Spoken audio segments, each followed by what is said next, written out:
निर्जला एकादशी और तुलसी माता की कथा की कहानी आज आप लोग को सुनाने जा रहे हैं। राधे राधे। आप लोग कैसे हैं?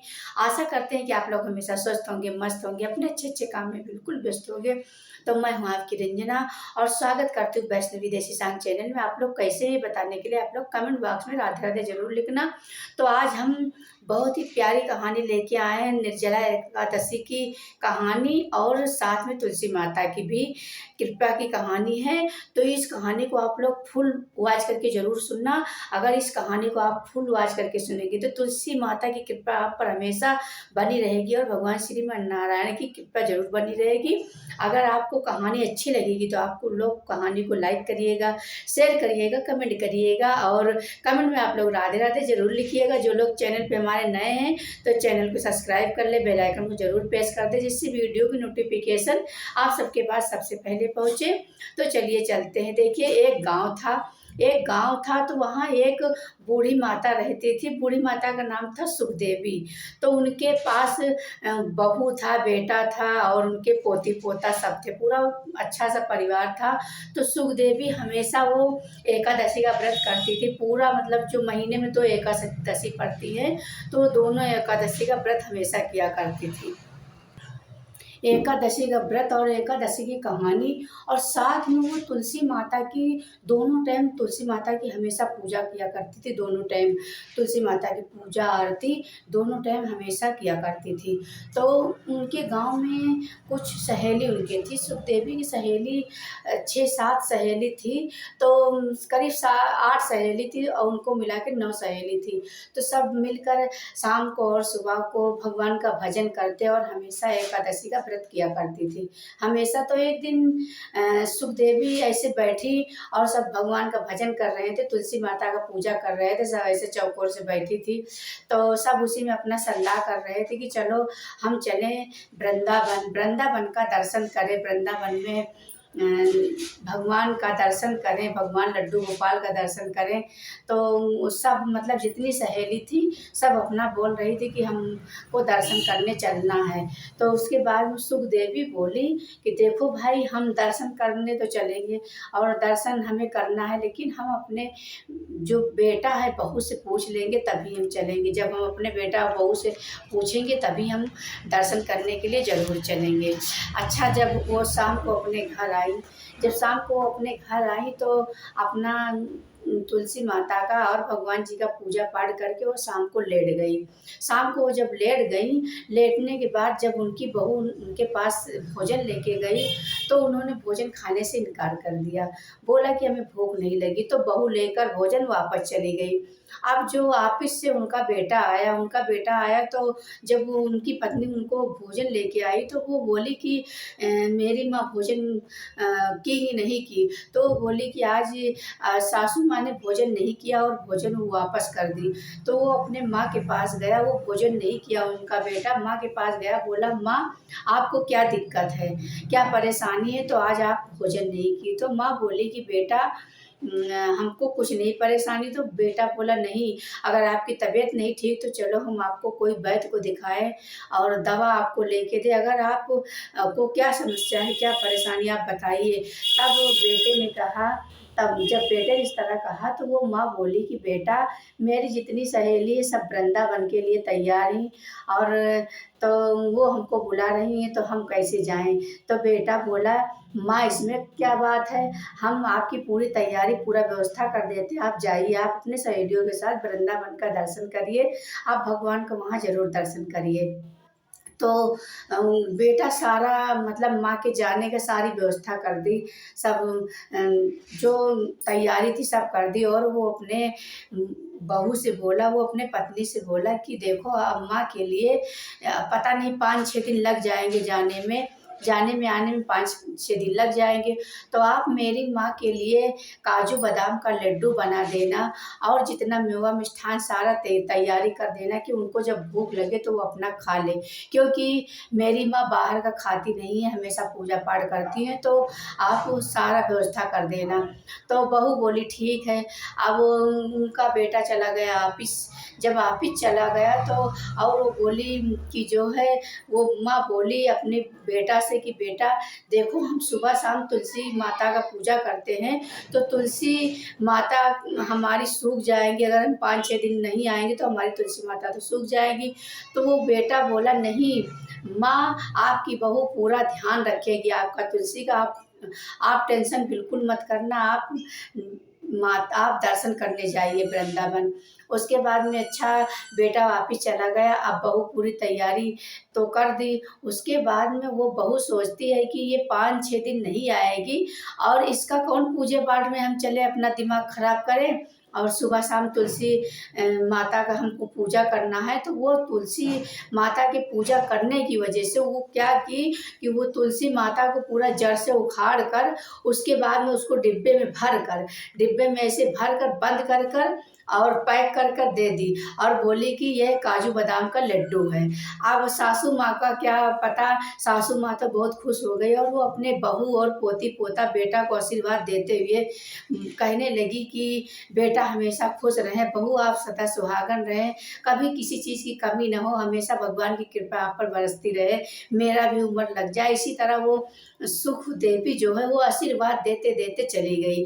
उसके बाद में अब जब सारी सहेली इकट्ठा हुई तो एक बहू ने बोला कि मेरे बहू ने तो जब सुखदेवी बोली कि मेरे बहू काजू बादाम के लड्डू हमें पैक करके दी है, और एक ने बोली कि आपकी बहू तो बहुत अच्छी है, कम से कम काजू बादाम का लड्डू दी, हमारी बहू तो सिर्फ पराठा दी है।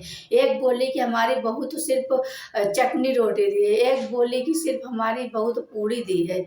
इसी तरह जितनी सहेली थी सब अपने अपने बहू की बुराई कर रही थी, लेकिन सुखदेवी अपने बहू की तारीफ कर रही थी, बड़ाई कर रही थी। उसके बाद में जब वो गई पैदल, उन सहेलियों का 9 सहेली थी, 9 सहेली पैदल चलते चलते एक जगह शाम हो गई तो थक गई सुखदेवी, थक गई जितनी सहेली थी, क्योंकि सारी सहेली में सुखदेवी एकदम बुजुर्ग थी, तो बेचारी थक गई। जब बैठ गई तो अब प्यास के मारे तो वो अपना लड्डू जिसका जो भोजन था वो निकाला, जिसका जो सामान था वो निकाल के और उसके बाद में सुखदेवी खाने लगी। तो देखा तो उसमें काजू बादाम का लड्डू और सब काजू बादाम का लड्डू भरा हुआ था, और उसमें से निकाल कर वो एक एक अपने सारी सहेली को देती है और खुद खा के पानी पीती है। अब वहाँ से जब चली और बहू को अपने इतना आशीर्वाद दी, इतना बहू को आशीर्वाद, बेटा का आशीर्वाद, अपने पोती पोता को आशीर्वाद देते चली जा रही थी।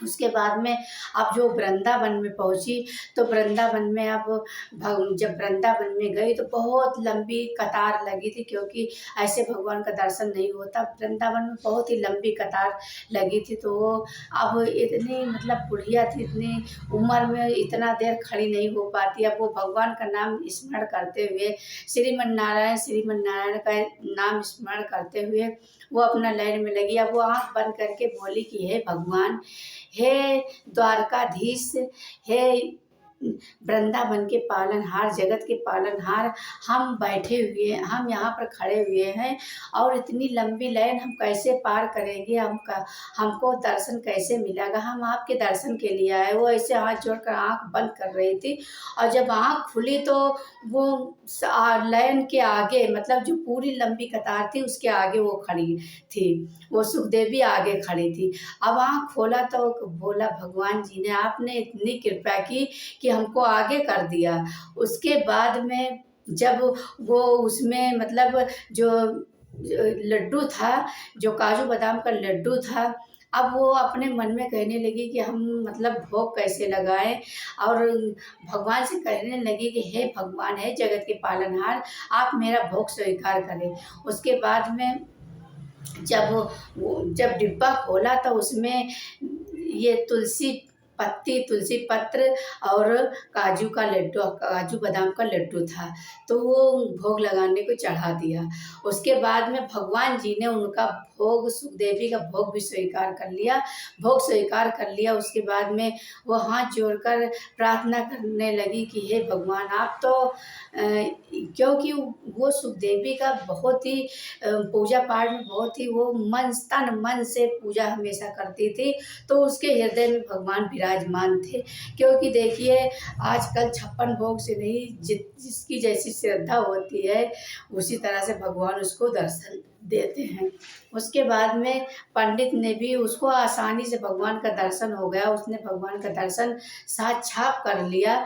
जब उसने आँख खोला तो भगवान का दर्शन पाया।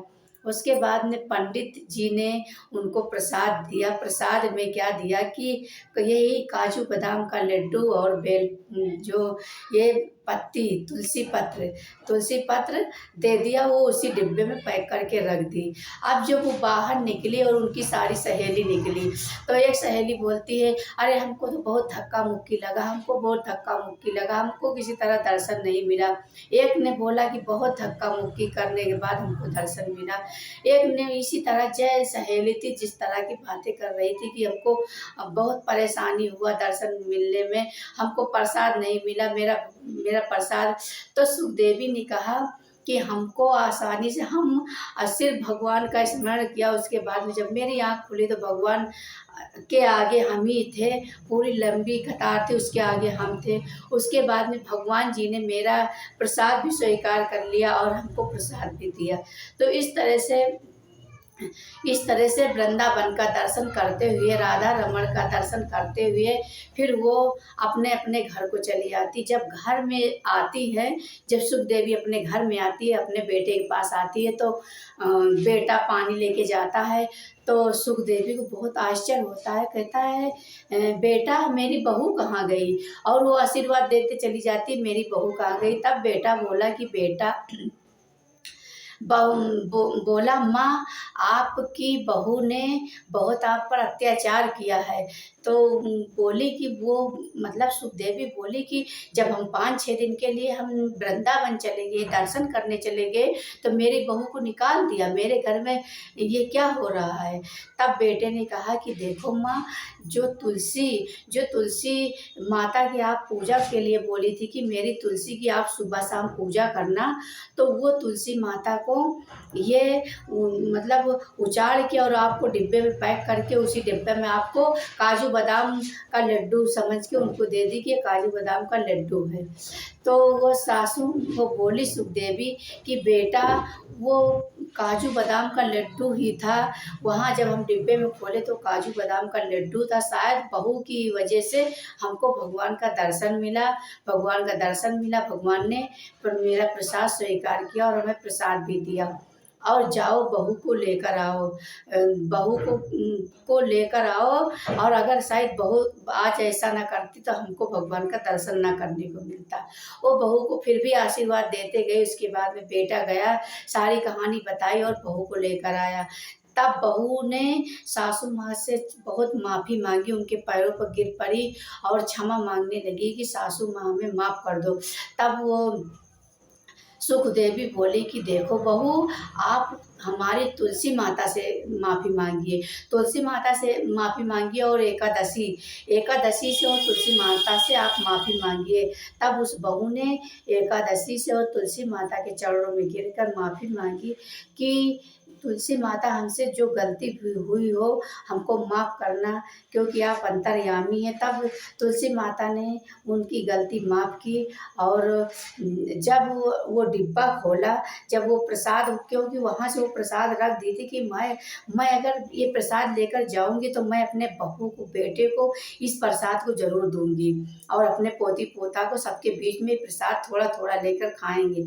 जब वो डिब्बा खोला प्रसाद देने के लिए, बहू बेटी पोती पोता को डिब्बा खोला कि हम प्रसाद दें, तो जो तुलसी पत्र था, तुलसी का पत्ता था, वो सब हीरा मोती बन गया, सोना चांदी। और जो प्रसाद था वो डिब्बा पूरा सोना चांदी हीरे मोती से भर गया।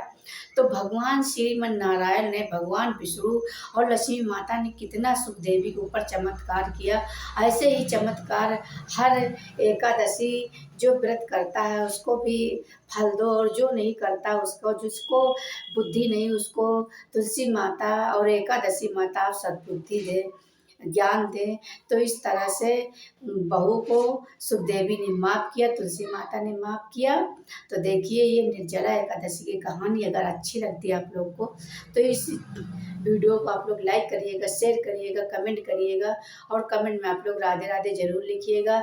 जो लोग हमारे चैनल पे नए, चैनल को सब्सक्राइब कर दें, बेल आइकन को ज़रूर प्रेस कर दें, जिससे वीडियो की नोटिफिकेशन आप सबके पास सबसे पहले पहुँचे। फिर मिलते हैं किसी अच्छी वीडियो के साथ, तब तक के लिए राधे राधे। जहाँ रहें आप लोग स्वस्थ रहें, सुरक्षित रहें हमेशा।